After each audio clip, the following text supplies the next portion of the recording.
The Beast in the Cave by H.P. Lovecraft. The horrible conclusion which had been gradually obtruding itself upon my confused and reluctant mind was now an awful certainty. I was lost, completely, hopelessly lost, in the vast and labyrinthine recesses of the Mammoth Cave.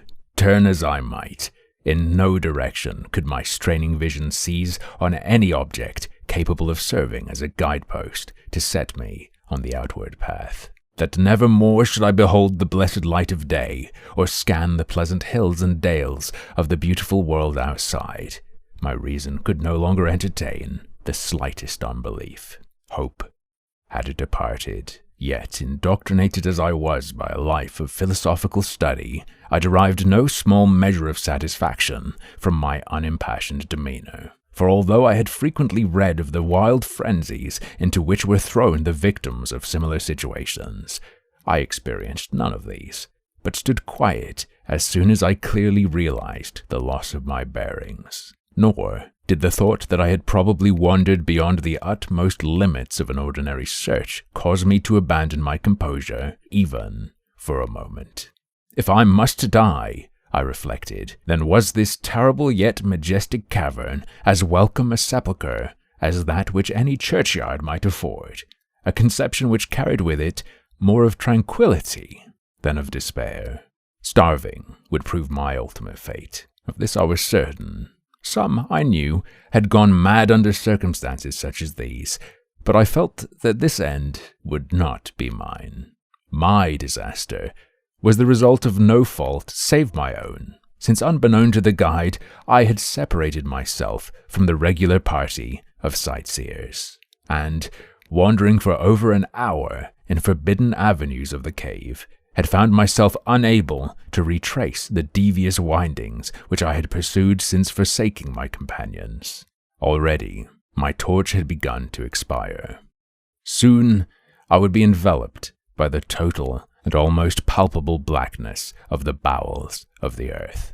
As I stood in the waning, unsteady light, I idly wondered over the exact circumstances of my coming end. I remembered the accounts which I had heard of the colony of consumptives, who, taking their residence in this gigantic grotto to find health from the apparently salubrious air of the underground world, with its steady, uniform temperature, pure air, and peaceful quiet, had found instead death in strange and ghastly form. I had seen the sad remains of their ill-made cottages as I passed them by with the party, and had wondered what unnatural influence a long sojourn in this immense and silent cavern would exert upon one as healthy and as vigorous as I. Now, I grimly told myself, my opportunity for settling this point had arrived, provided that want of food should not bring me too speedy a departure from this life. As the last fitful rays of my torch faded into obscurity, I resolved to leave no stone unturned, no possible means of escape neglected. So summoning all the powers possessed by my lungs, I set up a series of loud shoutings, in the vain hope of attracting the attention of the guide by my clamor. Yet, as I called, I believed in my heart that my cries were to no purpose, and that my voice, magnified and reflected by the numberless ramparts of the black maze about me, fell upon no ears save my own. All at once, however, my attention was fixed with a start as I fancied that I heard the sound of soft, approaching steps on the rocky floor of the cavern. Was my deliverance about to be accomplished so soon?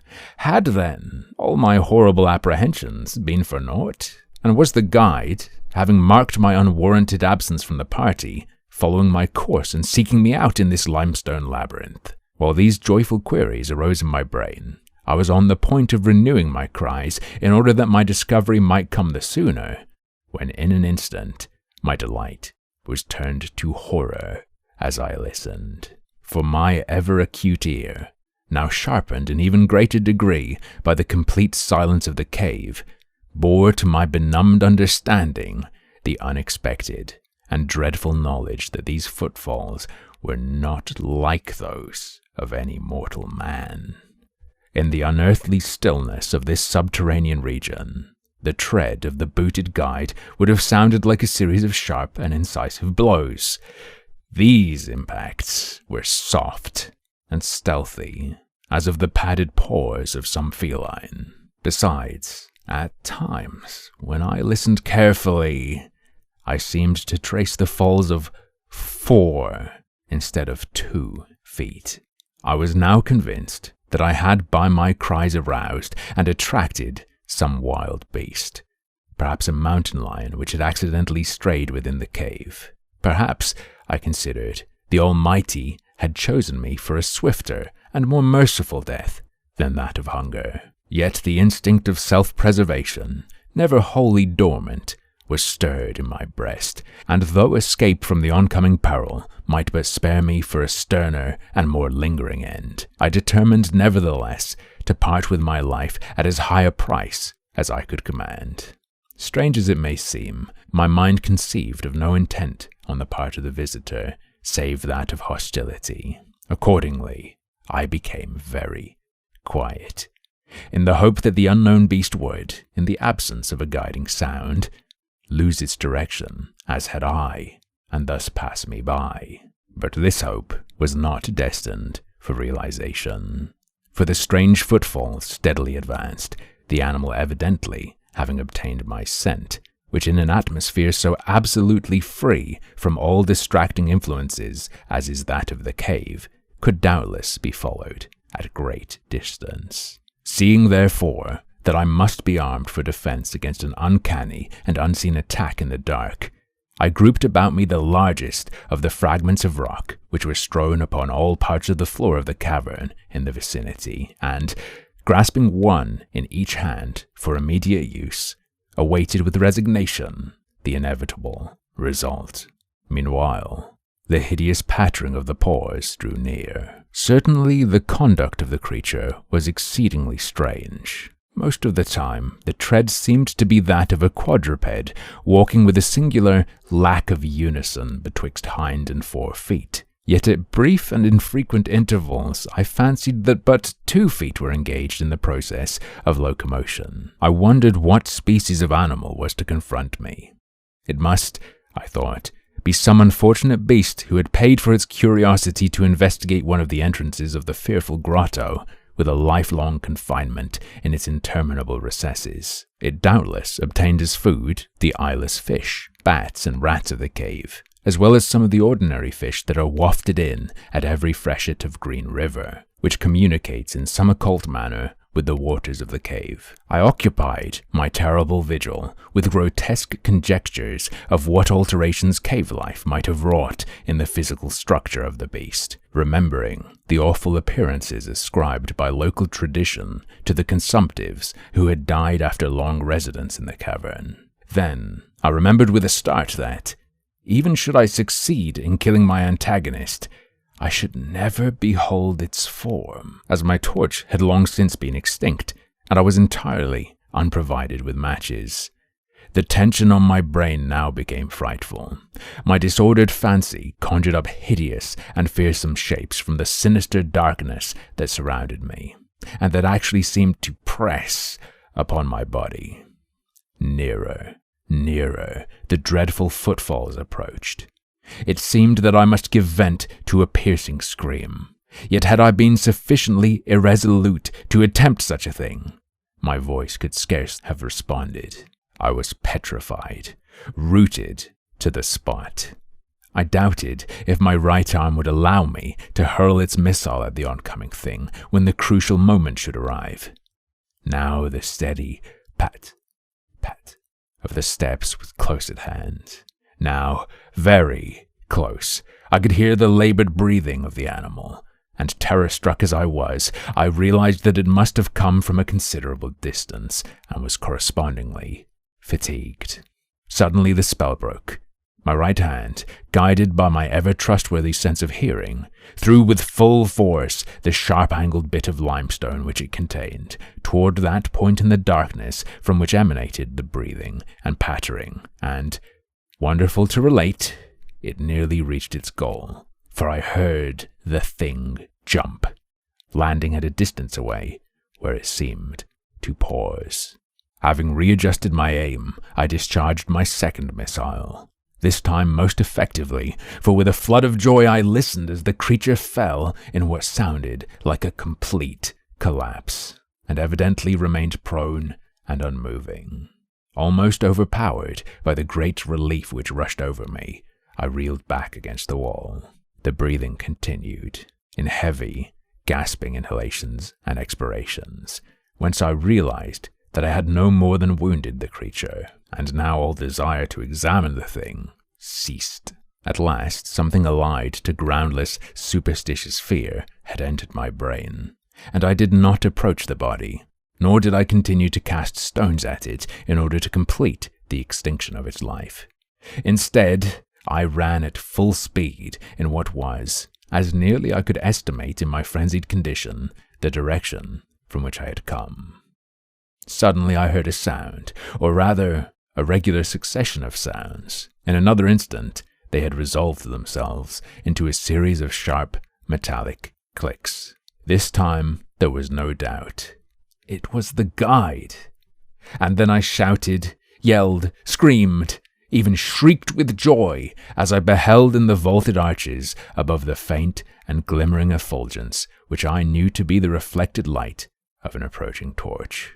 I ran to meet the flare, and before I could completely understand what had occurred, was lying upon the ground at the feet of the guide, embracing his boots and gibbering, despite my boasted reserve, in a most meaningless and idiotic manner, pouring out my terrible story, and at the same time overwhelming my auditor with protestations of gratitude. At length, I awoke to something like my normal consciousness. The guide had noted my absence upon the arrival of the party at the entrance of the cave, and had, from his own intuitive sense of direction, proceeded to make a thorough canvass of the by-passages just ahead of where he had last spoken to me, locating my whereabouts after a quest of about 4 hours. By the time he had related this to me, I, emboldened by his torch and his company, began to reflect upon the strange beast which I had wounded but a short distance back in the darkness, and suggested that we ascertain,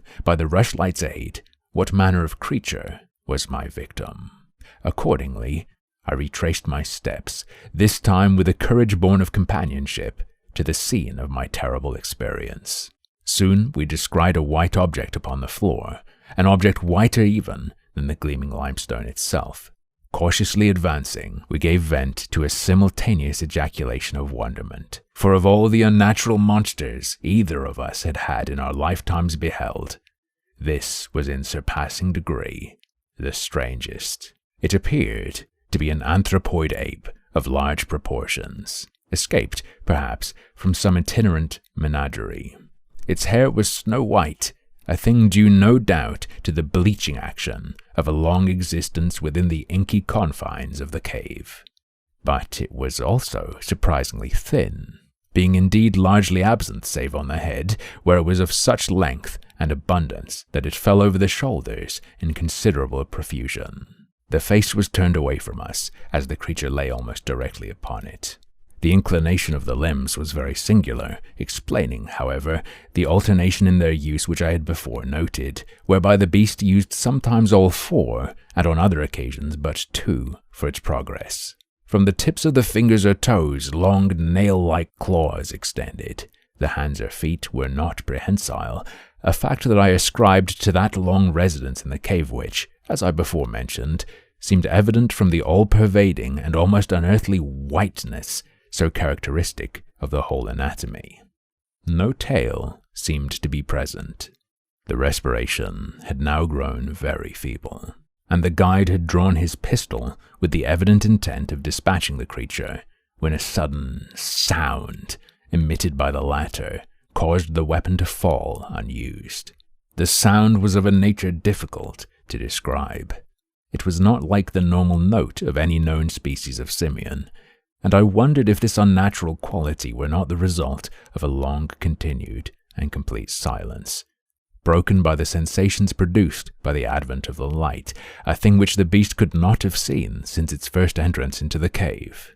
The sound, which I might feebly attempt to classify as a kind of deep-toned chattering, was faintly continued. All at once, a fleeting spasm of energy seemed to pass through the frame of the beast. The paws went through a convulsive motion, and the limbs contracted.